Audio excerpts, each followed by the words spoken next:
Derek. Derek Thawn. Casey Nguyen. Mike Pilgrim.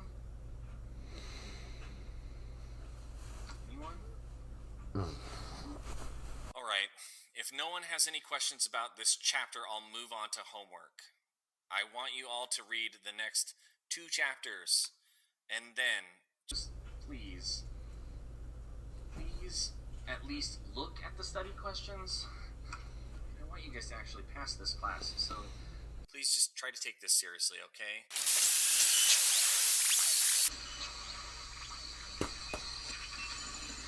Good.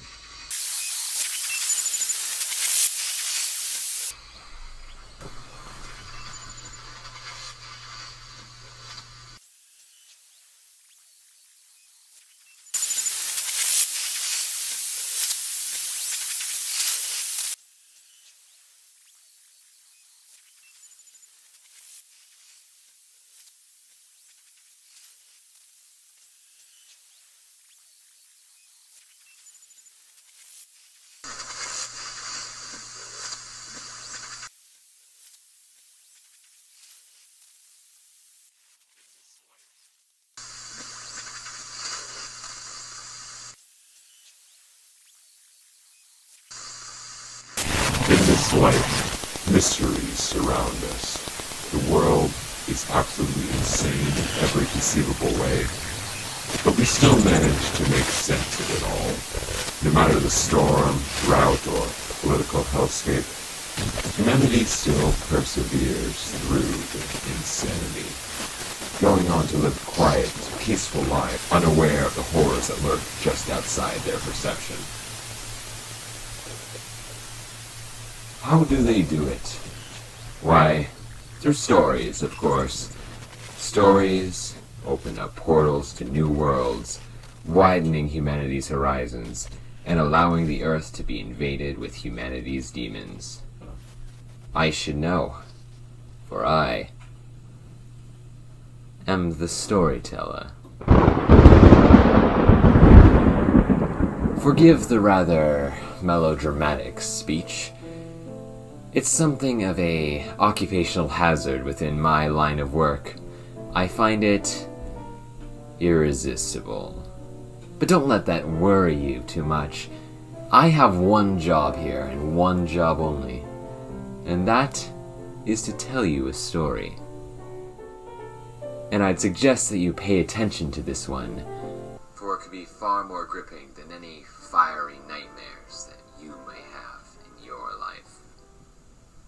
Or not. I'm not pretending to be a master of inflicting horror, but I do suggest that you take this flagship voyage of a tale seriously. Stories are very powerful things with the ability to change the way that the world works, change the very internal logic of how things move. So it would be foolish to simply write them off. But enough long-winded preamble. Let us begin.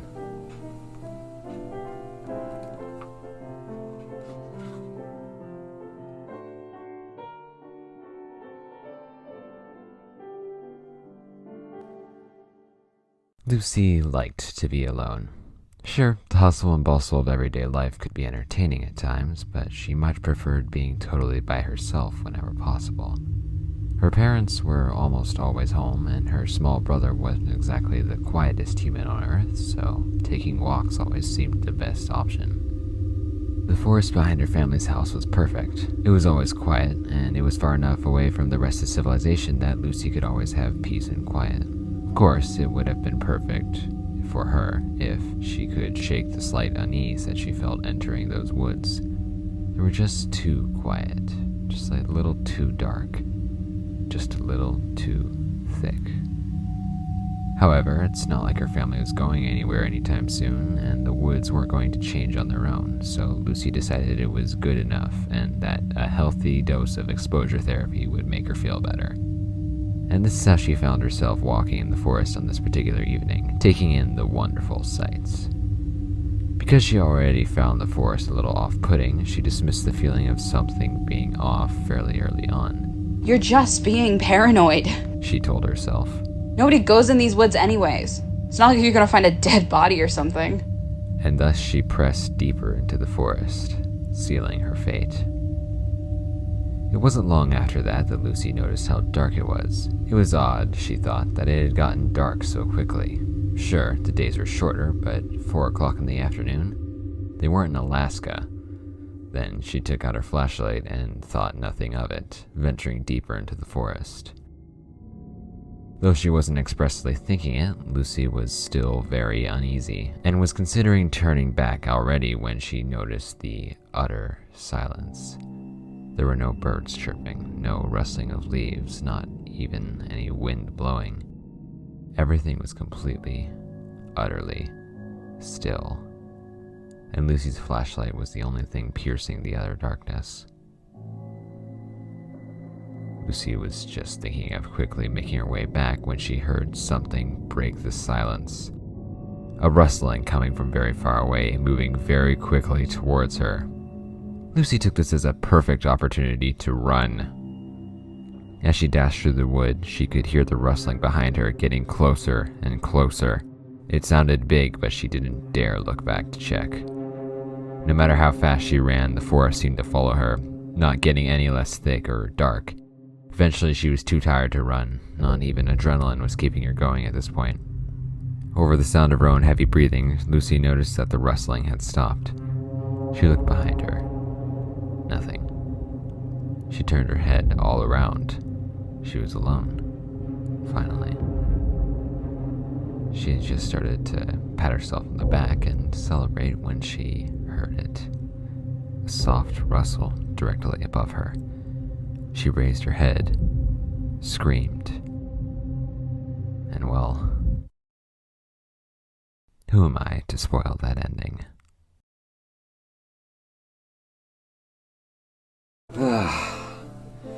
Now that was a rather fun way to start off our journey together, don't you agree?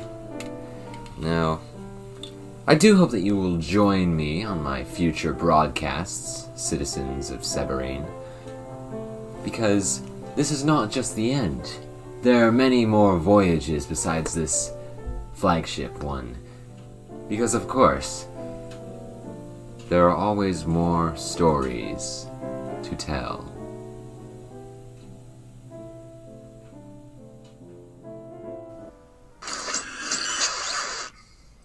In other news, the principal wanted me to tell you, or wanted me to let you know, that the school is considering a new policy regarding eating in classes. I don't really have a problem with it, but apparently they want to minimize disruptions in class, as if disruptions meant anything other than kids actually paying some attention. Any questions?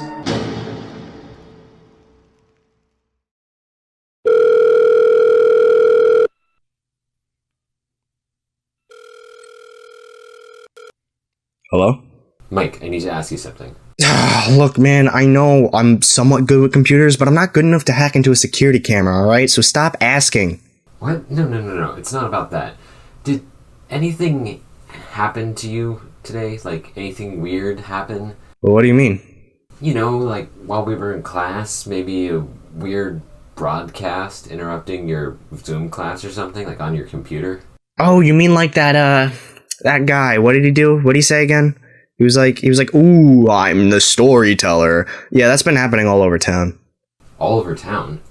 Why haven't I heard anything else about it? Well, to be fair, Derek, you're not the most social butterfly in this town. You've lived here all your life and you don't know anybody. Besides, it's not that big of a deal.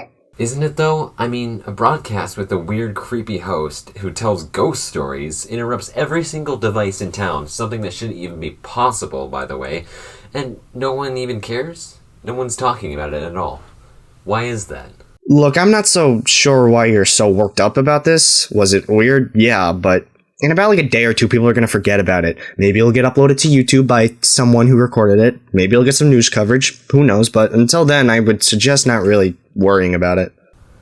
I mean, I guess. Yeah, just try not to worry about it too much. Oh, and before I forget, happy early 20th. I'll be busy with work stuff that day, but I'll try to call you if I can. Thanks. I'll talk to you later, Mike. Bye.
Sacrum.